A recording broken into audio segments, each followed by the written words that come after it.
So our next speaker is David Fuller. He's worked in the field of substance abuse treatment and/or prevention for the last 13 years. Most of that time he has worked in outpatient substance abuse programs, including intensive outpatient programs and medication for opioid use disorder programs, both here in Memphis, Tennessee and his home state of Alabama. David has been in his current role as a Regional Overdose Prevention Specialist with the Memphis Area Prevention Coalition for the last 2 years. So once again, that's the technical stuff I got to read. So I just want to tell y'all a little bit about David. He's one of my teammates. I'm honored and privileged enough to be able to walk day by day with this guy fighting the opioid crisis. He's an amazing human being. I've never told you this, David. I think you're the best father I've ever met in my life. This guy loves his son more than anybody I've ever met, any man that I've ever met. David's a cool guy. We've become friends over the last 2 years. I ask him to hang out all the time. I'm like, hey man, there's a concert coming up. I'll pay for it. You want to go hang out? He's like, man, I'm going to be kicking it with my guy. So he talks about his son's like this 16-year-old kid, and they're going to be sitting around watching the game. His son's like 2 years old. And there's no place this guy would rather be than hanging out with his son, man. He's just an amazing human being.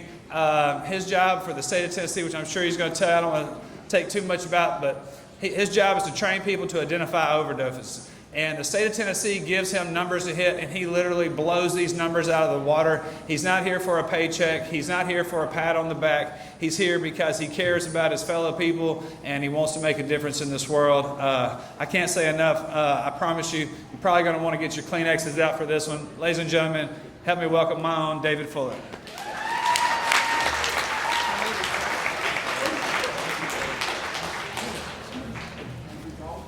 I think he was trying to make me cry. How y'all doing? Apparently we don't have a table for drinks. We got to get it together up here. All right, where's the clicker?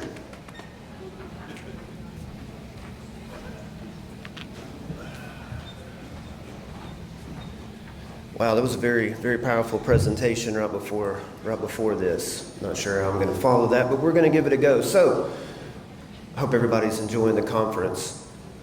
A lot of you guys know me. Most of y'all have probably heard me give my version of the normal regional overdose prevention presentation. And that's not what we're going to do today.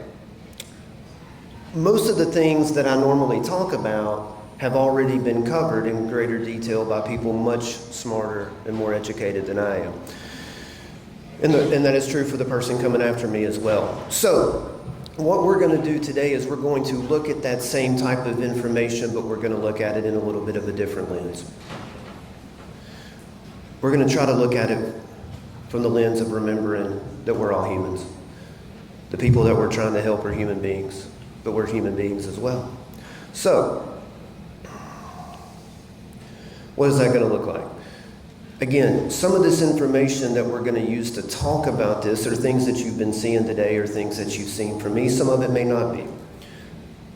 The nature of this epidemic has changed over time, as we've been talking about. The statistics that we've been talking about are not good.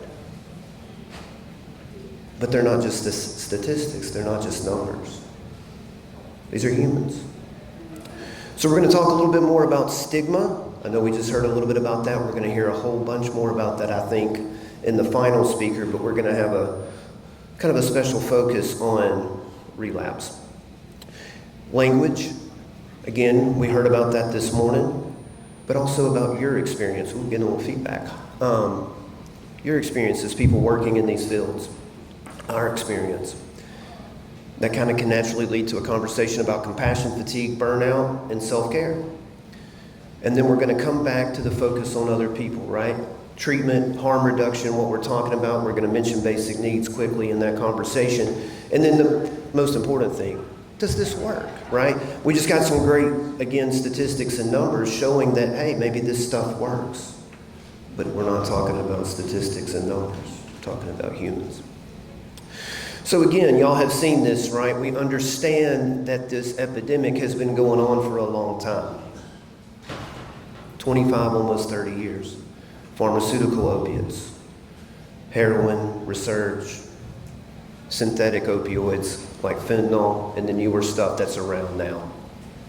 Those of y'all who have heard me give my normal presentation have heard me start exactly what I'm about to say right now. I have been losing people to overdose for almost 23 years now. I lost my first friend to a drug overdose on Christmas Day of the year 2000. It's a really, really good friend of mine named Anthony. He was 21 years old, and his parents woke up on Christmas morning of the year 2000, and they found their only child deceased. Clothes, shoes still on from the night before. It was a huge tragedy where I grew up in Northeast Alabama, a town of 40, 50,000 people. He was a great guy. It was Christmas. Parents lost their only kid. But the saddest thing, as I always say, is that he was really just a first, and of course we didn't know that then. So I do want to mention a couple of the other people that we lost even way back then. There was a guy that I went to school with when I was 4, 5, 6, 7 years old named Ryan. He was another one of those people. There was another friend of mine named Joey who I knew in my late teens and early 20s. And I can still remember going to his funeral with another lifelong friend of mine named Molly.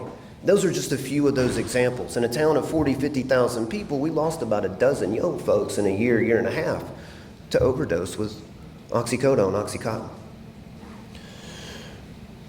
Here's another example. Now this says case study, but I'm going to tell you this isn't exactly a case study, but I couldn't think of a better word to call these, and we're going to have a couple of these as we go. So this person was a 23-year-old male, opioid use disorder, pharmaceutical opiates. We're talking about, again, back during the first wave of this, 22 years ago. This person had been continuously using some type of substance for 10 years. He did not have a successful venture into stable recovery the first time he went to treatment. 21 days inpatient, 3 or 4 weeks of IOP, 12-step meetings, right? The stuff that we did back then. He was unable to achieve recovery. So a few months after that, person went back. Now for 3 months inpatient. Halfway house, IOP, more 12-step meetings. Still was not able to achieve long-term recovery. So at this point, right, decompensating, living on other people's couches, which is just a nicer way of saying this person was unhoused on their own resources, but they were not on the street. Pretty low functioning, unable to work, right, unable to do the things that we usually consider to be life. Suicidal ideations, right, pretty typical stuff. This person was finally able to achieve long-term recovery by entering a much longer-term inpatient program, a minimum 6 months, utilizing all the different modalities that we still use, certainly used to use, CBT, REBT, right, group therapy, individual therapy, even some old behavior MOUD, we don't see that too much anymore, 12-step involvement, all that good stuff. Basically, all the tools we had at our disposal at that time. And when you know it, that's me. That's how I found my way into long-term recovery. My point in that is that even back then, 20 years ago, when we're talking about pharmaceutical opiates, people were not able to just go into a treatment program and walk into recovery. It's not a clean process. It's not a straight, linear path. And again, what we've been talking about all day, what I usually talk about, is these substances have changed and they've changed and they're still changing and they're getting more dangerous. It's getting more difficult to help people achieve that goal, right? Chris and John just talked a whole bunch about that. So these are the statistics. Again, we've been looking at these all day, right? The change, pharmaceuticals, heroin, fentanyl. I moved to Memphis in the summer of 2016. Was that 7.5 years ago? I'm not very good at math. Within a month of living here, I was already attending funerals for people that were dying from fentanyl overdoses, right? We talk about that this wave started 10 years ago, and that's correct, but to my mind, I think about the summer of 2016. That's when it seems like it really just exploded. Within the last 2 years, another lifelong friend of mine lost her much younger brother who was a college student, and he was doing what some college students do, and he was partying. And he did a little cocaine, and it killed him because it had fentanyl in it, and he didn't know. This thing is continuing to change. Just within the last 2 weeks, I had a friend of mine that I've known for about the whole time that I've lived in Memphis call me And this person used to be an active member of the recovery community, and they had some health problems, some pain issues, got prescribed opiates, and what like tends to happen with a lot of us with those issues, they haven't managed it very well. So they've had to go to the streets to get more medication. They've had to go to the internet to get more medication. And he called me because he wanted some fentanyl test strips and he wanted some more naloxone, because he got some pills from the internet, and when he took the first pill and it hit him, he realized this is an oxycodone. This is synthetic. This is probably fentanyl. It took me a couple of days to meet up with him, and in between, he had done some more research, and as it turns out, and this is the first I've heard about this, these pills maybe weren't fentanyl pills. These pills may have been the nitazines that we're also talking about now. And they look just like oxycodone pills. It's changing, and it's changing, and it's getting more and more and more dangerous. All right, these are the rest of the statistics. Again, we've been looking at these all day, right? I mean, these numbers are terrible. Over 3,800 people lost just in the year of 2021 in our state. The rise of those combination deaths, right? Again, fentanyl has infiltrated the entire drug supply. Now we have things like xylazine infiltrating the fentanyl supply, right? And these are, of course, the numbers here in Shelby County, 2021, 549 confirmed overdose deaths in that 1 year. In the year before that, it was 450. So in those 2 years, 1,000 confirmed deaths just in Shelby County. And I keep using the word confirmed, and some of y'all have heard this as well, because the actual number is higher, right? Those are just the confirmed statistics. We have people that are unhoused. They are found deceased, and they are unidentified. They're Jane Does, they're John Does. They may not get the full autopsy and toxicology report. We have people that may die from complications from an overdose days or weeks later, and that death may not be accredited to an overdose, but that's what killed them. We have people in our undocumented community. I've been blessed to do some work with different communities, especially in this last year, and I've been being educated, because there's a lot of things I don't know, and one of the things that I've been educated on is that just like all of our communities, overdose and overdose death is a reality amongst folks that are undocumented, and a lot of times no one ever knows about it. Their bodies are sent back to their country of origin, and there may be one of those deaths every week, was what I was told by somebody that would know. So as bad as these numbers are, what I often say is, unfortunately, the real numbers may be much, much worse.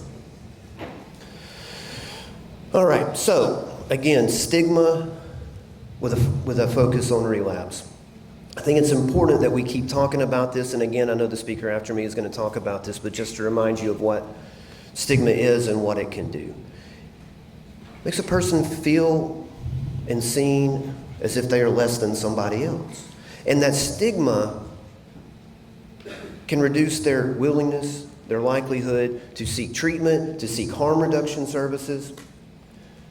And if they feel like they're experiencing stigma from those that are supposed to be helping them, they're not going to want to go back.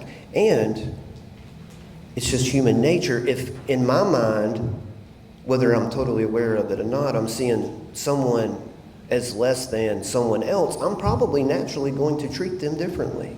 And guess what? People are going to pick up on that. Delayed treatment can cause additional harm to an individual. Again, this has been mentioned. We understand that. And once again, I just cannot say this enough. That's never been a bigger deal than it is right now.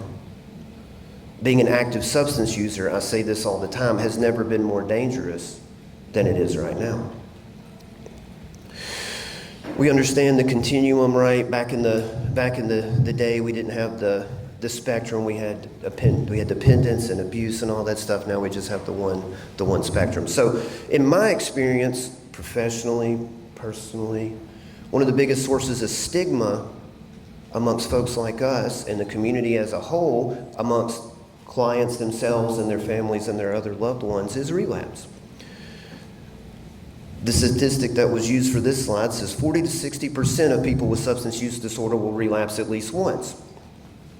This is in line with other chronic diseases. It mentions high blood pressure, hypertension, right? High blood sugar, diabetes is another popular example. My experience is the number is probably higher than that. Now, certainly there are people who have been able to engage with treatment, engage with recovery, whether it's through treatment, whether it's through support meetings, whether it's through church, through yoga, through some combination of things. They enter recovery and they don't have a relapse. They don't have a setback, right? They don't have a slip, whatever verbiage we want to use. I know people like that, right? I even know 3 people at least 3 people, who entered recovery when they were 16 or 17 years old, and they're in their 40s or their 50s today, and they've never had a relapse, a slip, or a setback, or whatever you want to call it. It's amazing. But that isn't most people's story, right? Relapse is very, very common. We all have unintentional personal biases about all kinds of different things. One of the things that we were just hearing about is that we probably need to take a look at that and try to own that a little bit more amongst ourselves. But this also includes the clients. They may have unintentional personal biases about their own substance use, about relapse, about treatment, about recovery. Certainly their family members, right? Other people in the community. And again, this has been talked about. Addiction oftentimes goes back to trauma. Childhood trauma, adolescent trauma, adult trauma, big traumas, little traumas, big grief issues, right? It may be not always, but a lot of times, a person's inability to make progress to achieve or sustain or maintain long-term recovery will go back to those kind of issues. That will be a big part of why that is. So let's look at another case. This time we have a 27-year-old, once again, opioid use disorder, pharmaceutical opiates. So we're still back, right? 15, 20 years ago. This person, multiple prior treatment episodes, but they also had long-term recovery before this relapse.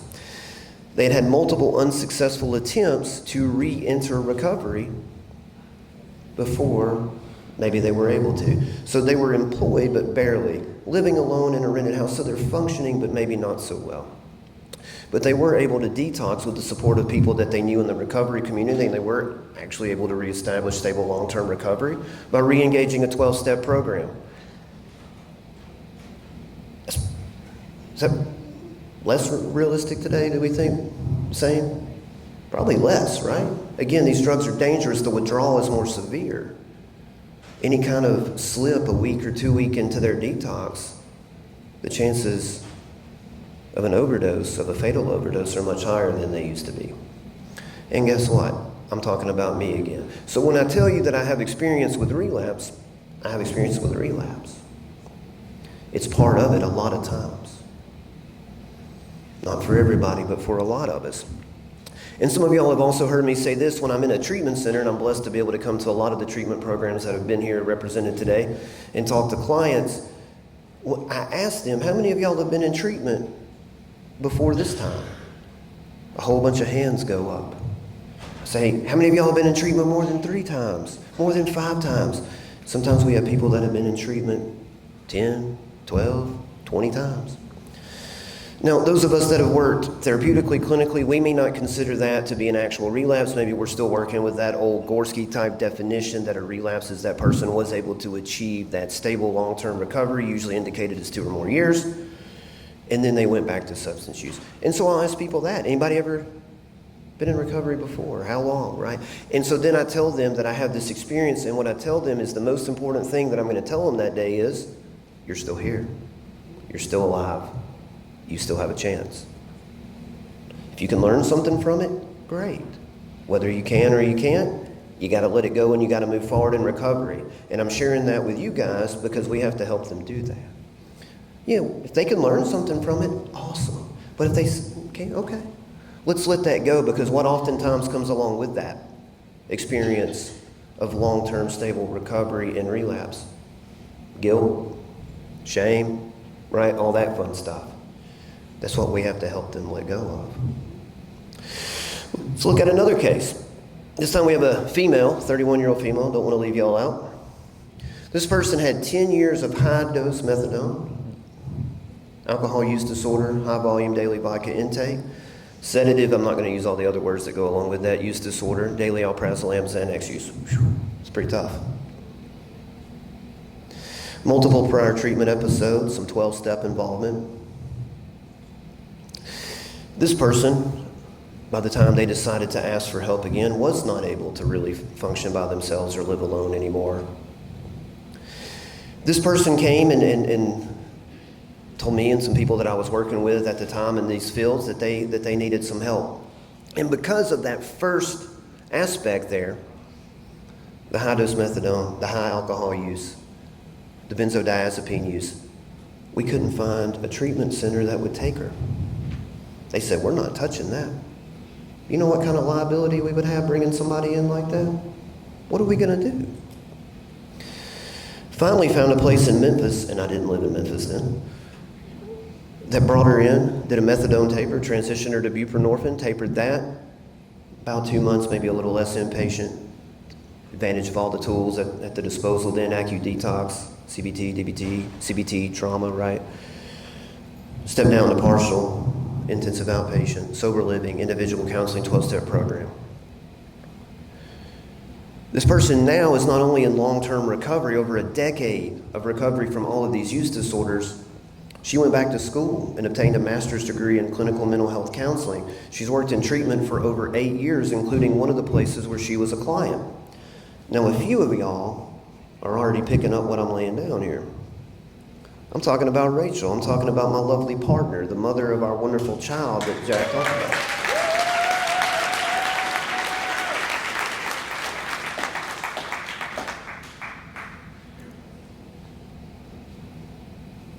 When these places kept saying, we're not going to take her, I said, that's not good enough. We're going to keep trying because this person is important to me.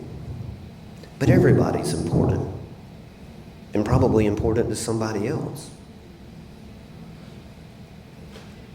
These journeys are not linear. They're not pretty. We can't predict how they're going to go. But every life, every human life means so much. And sometimes that one person can do a whole lot of good in the world. So, let's talk about us.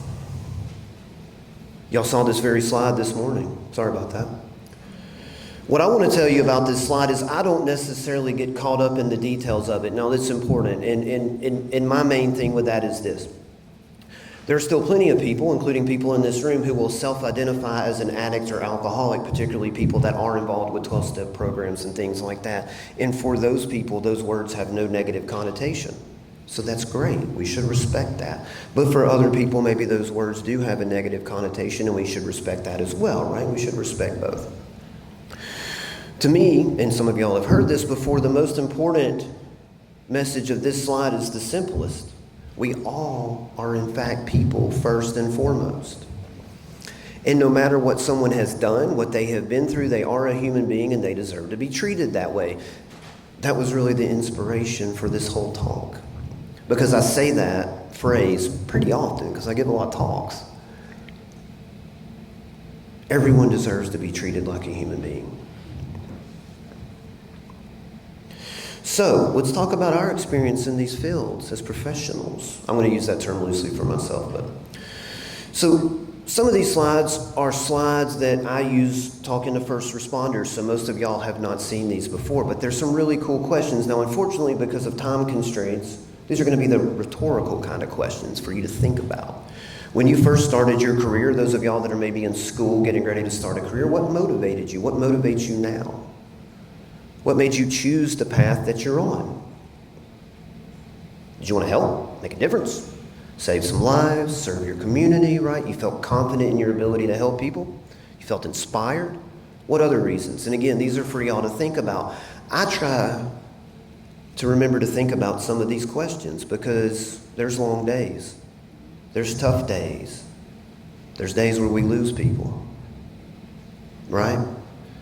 And we get discouraged and we get down, and so sometimes I try to remember, and for me, there's a lot of answers, but a lot of it comes back to that I owe. You guys now know a little bit about my history. I am very, very fortunate to be here today. I had people that cared about me that didn't give up on me. I had professionals that were willing to both tell me the truth but also love me and to put up with whatever shenanigans I pulled. And that's why I'm still standing here.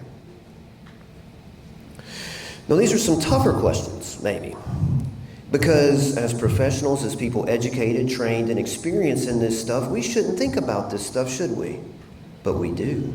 Sometimes. I do. Sometimes this pops in my head. What's wrong with these people? Why do they keep doing this over and over again? Why don't they listen? They just listen to us. They do better.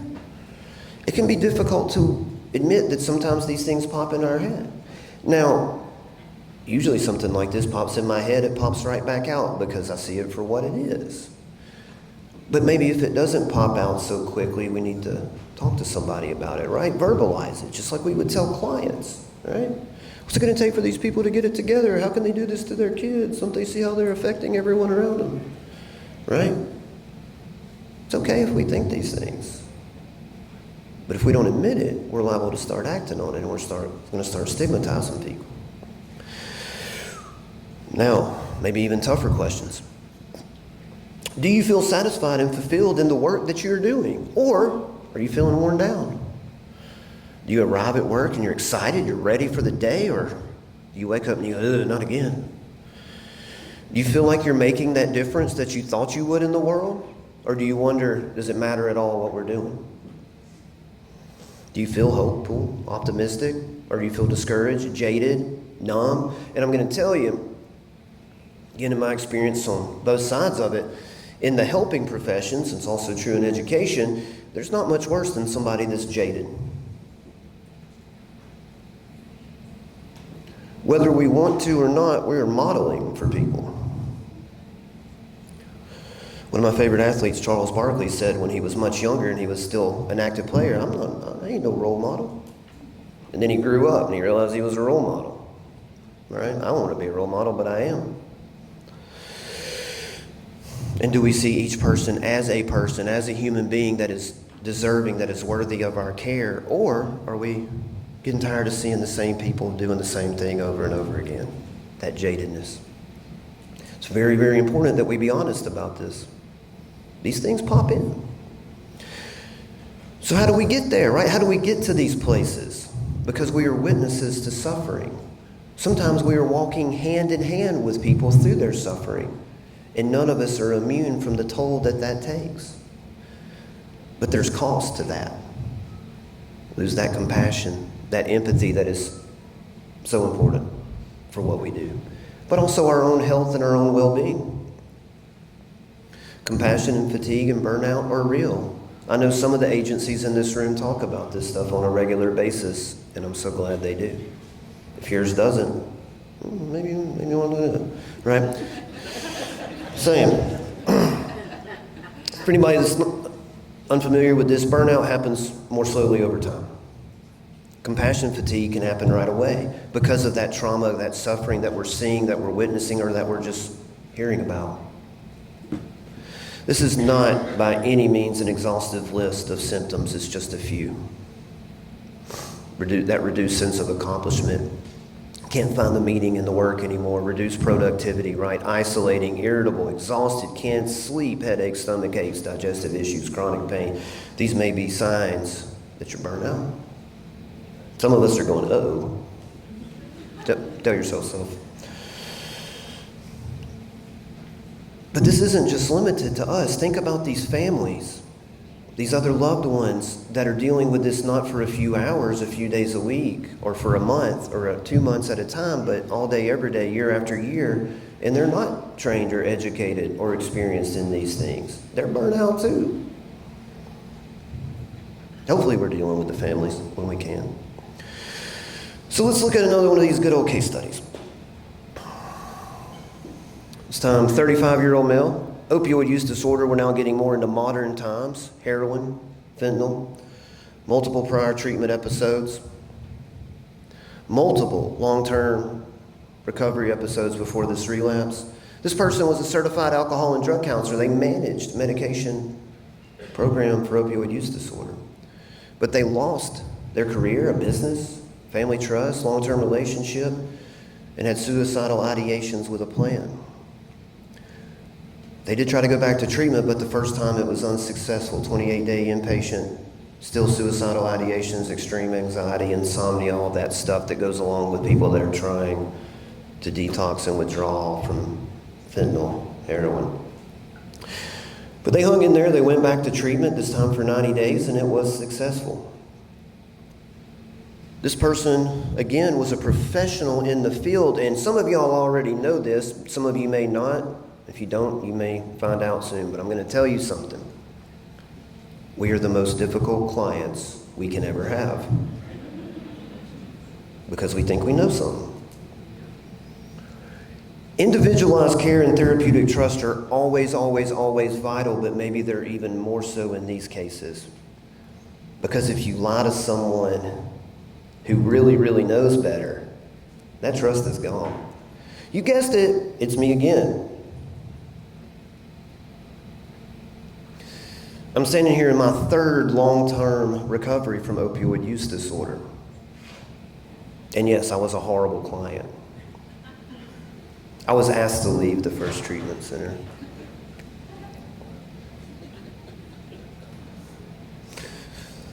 I didn't want to be honest with them about how depressed I really was because I didn't want to have to go somewhere else. But then I wouldn't go to group. They don't like that, right? We don't like that. You got to go to group.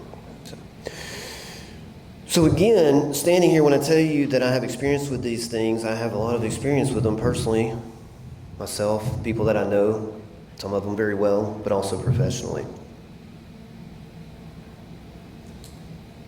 We cannot give up on people. Do not give up on people. Take care of yourselves so you don't have to go through that. It's no fun. Those of y'all who are also in recovery yourself from whatever that may be. Just like we tell the clients, if you don't know your coping skills, you probably should figure that out and practice them. Tell yourself so. So again, a lot of this was geared towards first responders, but I found it was just as pertinent to us. Hopefully you have someone in your organization, in your team, that you can have this buddy system with. You feel like you can tell them if you're really struggling. If somebody came to you and said, I'm really, really struggling, my life's starting to not go so well, I think I probably need to reach out and get some help. You'd do it, wouldn't you? Of course you would. That's why we do this. That's what we do. And you would want somebody to do it for you. And you know what? They want to do it for you. So if you're struggling now or in the future, go to that person that you trust and let them know. They want to help you. They don't want to see you suffer. And it's not selfish to take breaks. I know some of these messages are really simple, but maybe we don't say them enough out loud. We can't help people if we don't take care of ourselves. And we need you. Every one of you. These people out here need you. Something I've been saying lately, and it's unfortunately true just about everywhere I stand and talk, is that within, a mile of here, there's hundreds, probably thousands of people that need help. That's true of just about anywhere that I stand in Shelby County. Most of them are not asking for it yet, but they might. All right, so real quick, basic needs.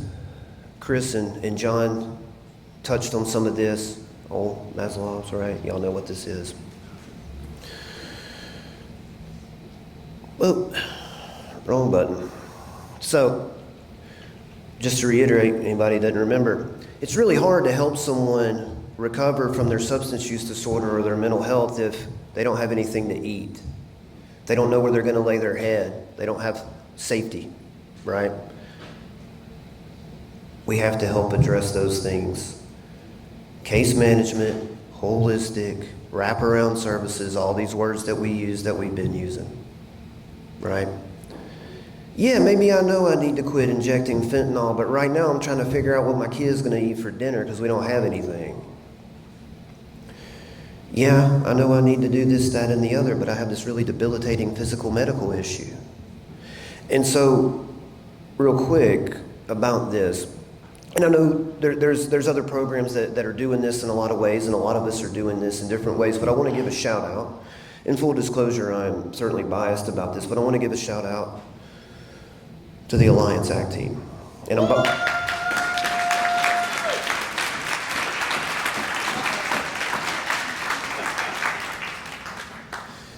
biased because that's where Rachel works. But if you guys don't know what they do, talk to them, find out. It's absolutely amazing.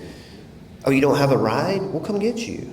You're hungry? We'll get you something to eat. You need to go get your sprained ankle looked at? You got an infection? Let's go to the hospital. Whatever it is that you need, we're going to pick you up and we're going to take you there. We're going to be there with you. And we're also going to make sure that you're receiving therapy and medications. And if we hadn't seen you or heard from you in a minute, we're going to go find you because we know you well enough. We know where you are. It's amazing. And I just learned something earlier today that I didn't know, and this kind of blew my mind. There's only one other city in Tennessee that offers that kind of service, and that's in Knoxville. Not even Nashville. It's unbelievable. We need a lot more of that. We need a lot more of that stuff. Did my remote break? Ooh, I think it did. Seriously, I think it did. We need a battery or something. That's not good. We're almost at the end, too. We're so close. Yikes. Well, how about that? We almost made it. Let's see if we can do a little maintenance on it. Hey! All right. So, harm reduction and treatment. There you go. You got to be willing to adapt. Oh, it broke again. I got too overconfident. Imagine that. Yikes. Okay. If only I'd ever given this presentation before, I could just recite it off from memory. Woo! All right. So while they are speedily rushing that over to me, are y'all enjoying the conference? Good. My man. Let's give it up for the IT guy bringing it back.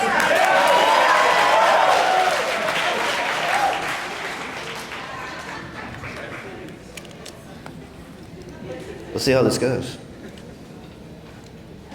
I'm prone to put batteries in backwards, so I don't know if anybody else has that problem. Right? Be smarter.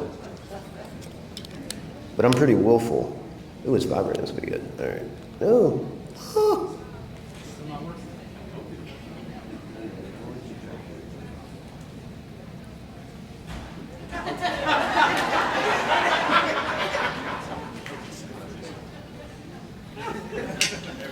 There we go. All right. Have a hand for Brennan. Is that right? All right. IT rocks. That's right. Thank God for them. I can't do it. All right. So we understand what harm reduction is. We've been talking about this all day. We're meeting people wherever they are, physically, emotionally, mentally, spiritually, whatever other thing you want to put in there. We've talked about what all these services are. Again, no judgment. They're a human being. Understanding, once again, illustrated by my story. This is a process. It's not linear. It's not always pretty. In fact, if it's not ugly early on, it's probably not authentic, right? So many factors that go into this. We don't, have time to go into it, but so many different things, so many different potential barriers. And I think this was mentioned in the previous presentation, but I'm going to say it my own way. People are going to have agency in their life if they're going to affect positive change. Yeah, they need help. Those of us that are in recovery from these various issues learned often the hard way, especially me, that I needed other people's help, right? They're going to have to participate too. But I can't necessarily dictate to another human being what I think their healing, their recovery is supposed to look like. Because guess what? I'm not them and they're not me. We're different. And even the same human being is not going to need the same things at different points in time. When I was 23, I needed certain things. Those were not the same things I needed at 35, right? Remember that cookie cutter approach. We're moving away from that, thank goodness, because we're not cookies. AT, we talked about this, right? We understand what that is. These syringe service programs, so important, right? That's a big reason why we're here if you don't know that, right? We've got to keep these services going. We're very fortunate in Tennessee that we've had these now for over 6 years. But you'll notice something kind of funny about that map. Most of them are on the other side of the state. Nashville, the one in Benton County is a little bit newer. But you also have to realize that these things aren't legal in Alabama, Mississippi, or Arkansas. They don't have these. And we certainly have clients that come from Mississippi and Arkansas to take advantage of these life-saving services. Hopefully they get on board. Treatment. We understand good old ASAM, continuum of care. Ugh, ASAMs. Various levels of treatment. And one of the things that we used to do, and again, this was referenced earlier, right? Somebody's in one level of care, they're not able to meet the goals to achieve abstinence. What do we say? Well, you're going to have to move up to that next higher level. Well, I don't want to do that. Well, then what do we used to say? You got to roll. Your liability, blah, blah, blah, blah, blah. This was covered way better than I could by Chris and John. People are dying, right? Whatever they're willing to do right now, let's help them do it. All right, now, most important thing. Does this work? Is this helping real humans? Let's find out. First person is someone named Tara. This is a female who had opioid use disorder, stimulant use disorder. Got some great quotes here. She spent a long time in prison and was very miserable, defeated at the end of her active substance use. She was assaulted, beaten, robbed, and literally left for dead in a ditch. It's pretty low. Went through it. Multiple unsuccessful treatment episodes, co-occurring mental health issues, right? History of overdoses. She's with us today, right? She's alive. MOUD saved my life. This is what she said. This is a direct quote. And it changed my life, and I could not have overcome my addiction without it. She was an SOR, SOR client. Could not have overcome addiction without it. She went through inpatient treatment, IOP, first steps here. Sober living, Mid-South sober living, 12-step meetings, right? MOUD. Another quote, she said, I had counselors who believed in me, people that cared about me, and it meant the world. Language matters, the way that we treat people matters. We have the ability to help people change their own lives. We don't change them for them, but we can be there to bear witness. Not only is she in recovery, she is a certified peer recovery specialist, and she works in treatment, including one of the programs that she went through. And Tara would have been here today, and you can't make this up. She's not here today because she's helping to make a video for the CPRS program. And if she were here, come on, remote, don't do it. We would wish her happy birthday because it's her birthday, but let's do it anyway. Happy birthday, Tara.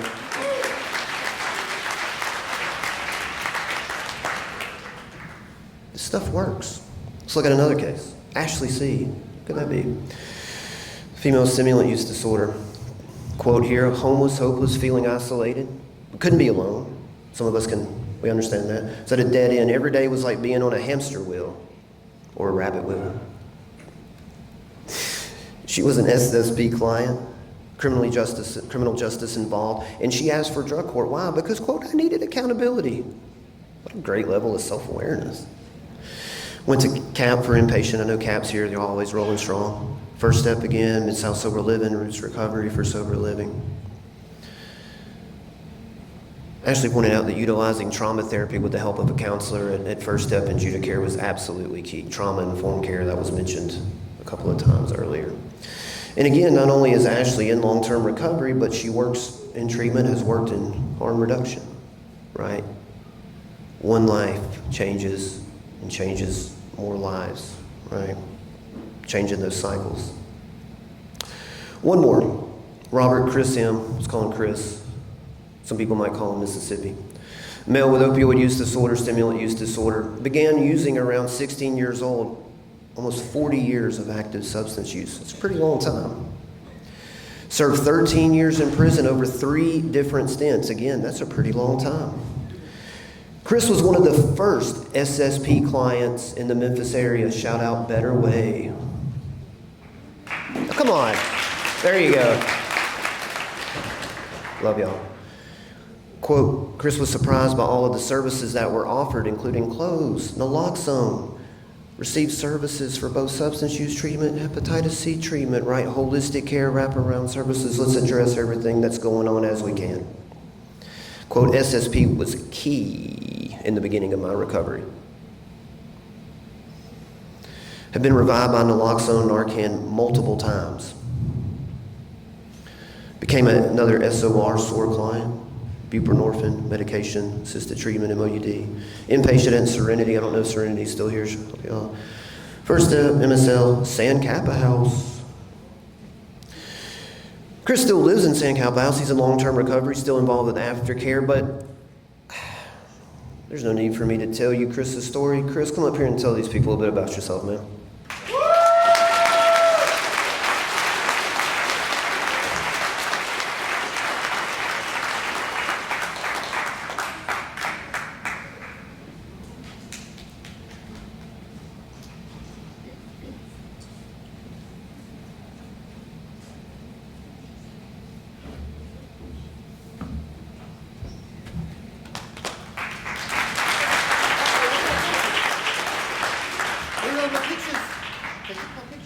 Hello, everyone. I'm Chris Mangum.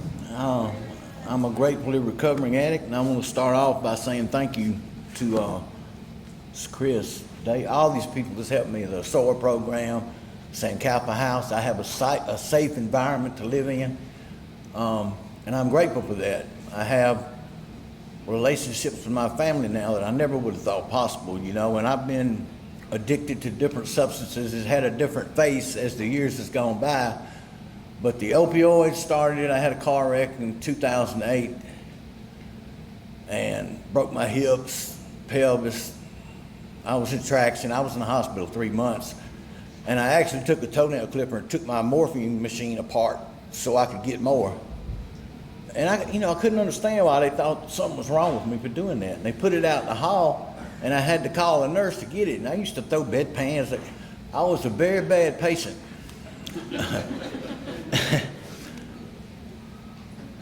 And when I finally had enough of doing my thing, these people were there to help me. They were actually out on Sycamore View. I was living under a bridge using dirty needles.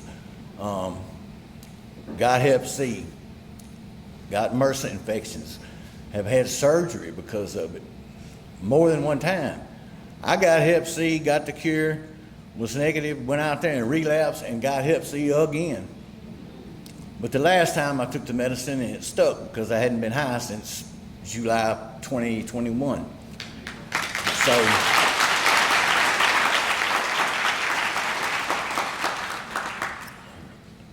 this time I just got off my ass and I did the work. I quit making excuses. I quit trying to put it off on somebody else. I looked it in the eye, and people told me I didn't know what to do, but other people told me what to do, and I quit talking so much because I always thought I knew everything. And I shut my mouth and opened my ears, and with the help of good sponsorship, good groups I can attend, I get what I need when I need it. And I'm very grateful for that. But my life now is, I was a terrible parent, absentee parent. I'd pop up here and there and say hi and bye because I had no time for nothing, nobody but this addiction. That's all I wanted to do, and that's all I did. And every waking hour was a nightmare. It's like round and round, here we go.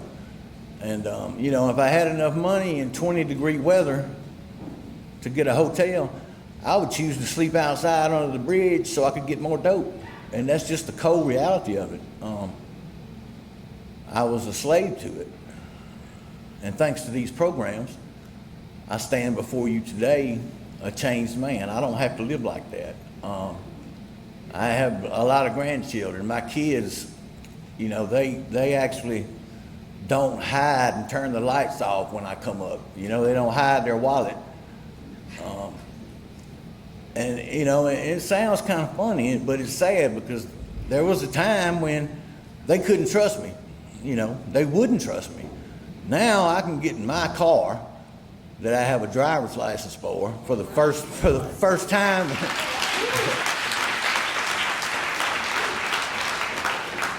For the first time in a long time. And they trust me to go pick up my grandchildren and take them places. And if you would have told me that was going to happen, 2 years ago, I would have said, no, there's no way. But that's where I'm at now. That's how my life is. I have a good job.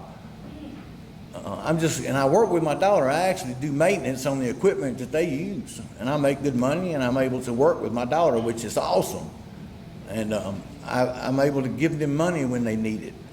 But they usually take care of their business. They didn't learn that from me. They learned it from my parents. And I lost both my parents in my first year and a half of sobriety, and it was hard. Probably the closest I've came to relapsing because me and my dad had unresolved issues that I thought I wanted to clear up, and he died before I purposely kept away from my kids. I didn't have a Facebook page because I know they're tired of hearing my lies. So I said, well, I knew in my mind what I was going to do, but I said, I'm going to show them better than I can tell them. And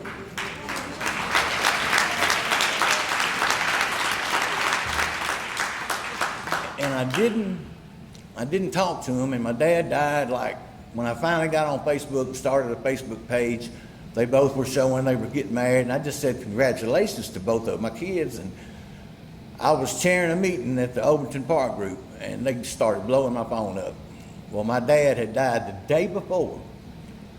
Both of my parents died from cancer, and when he died, my mom lost the desire to live. She wanted to go be with her husband, my dad, you know, so she got off the chemo, but me and her were able to iron out all the old stuff from, you know, all the trouble I've caused them. And she told me that my dad wanted me to know that he loves me, and, you know, and it,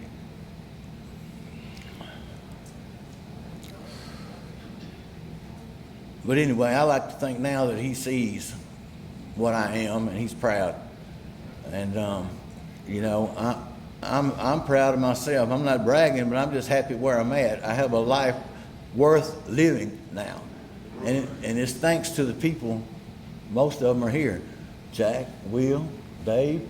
These people helped me when I was really beyond help, and for that I am grateful. And I'm glad y'all listened to me, and I hope all of y'all have a wonderful experience here as I have. And if nobody's told you today, I love you. Thank y'all for listening to me ramble. And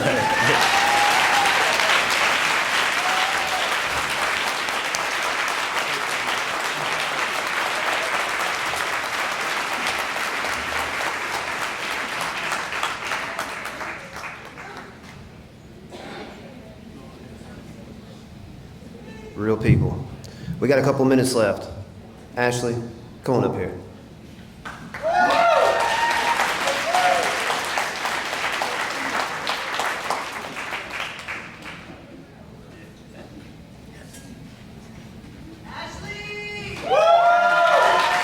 Hey, how are y'all doing? So, Mississippi asked for me to share a story real quick. So, him and I were both in recovery, but before that, we were out on the street together. And one of the very last times that we came across each other before we were at First Step Recovery, I had a stolen bicycle, and I might or might not have had bolt cutters with me. And next thing you know, I run into him, and he steals my stolen bike from me. And right after that, we ended up in First Step Recovery. But so a little bit about me. I'd spent about 7 years out in active addiction. I'd lost custody of my kids. I was living, whether it be Midtown Bridges or Sycamore View, just going from place to place. Like, I was literally, you know, just lost.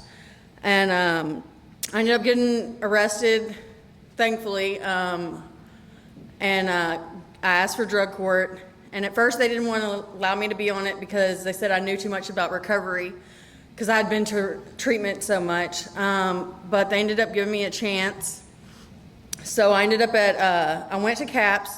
I did probably a little over a month. And then I went to Mid-South Sober Living and started at First Step Recovery. Right after that, we ended up getting moved to a different sober living. I did about 18 months at First Step Recovery with this man right here. He was my counselor. And, you know, I really just started working the program. I didn't want everything that I'd been through, I knew it didn't have to be for nothing. I remember when I was at CAPS hearing about Certified Peer Recovery Specialist, and I knew that that was my goal. I ended up graduating drug court. Right after I graduated drug court, I ended up getting my kids back that I'd lost for about 7 years.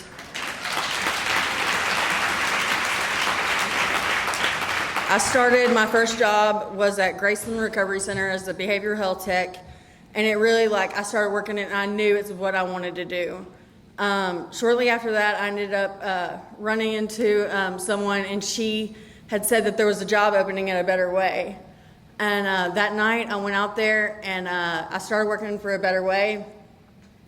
And it taught me so much. I really didn't know a lot about harm reduction, and it just opened my eyes and allowed me to see things in a different way.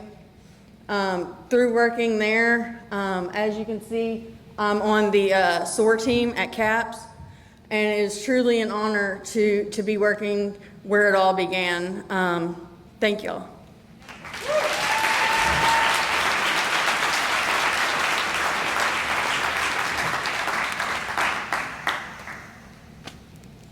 There you have it. So, we're almost done.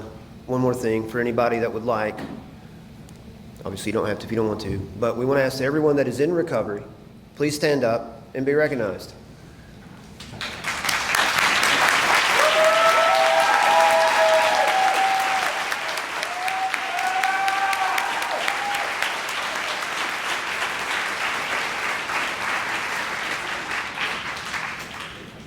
Thank you guys so very, very much. One more speaker to go.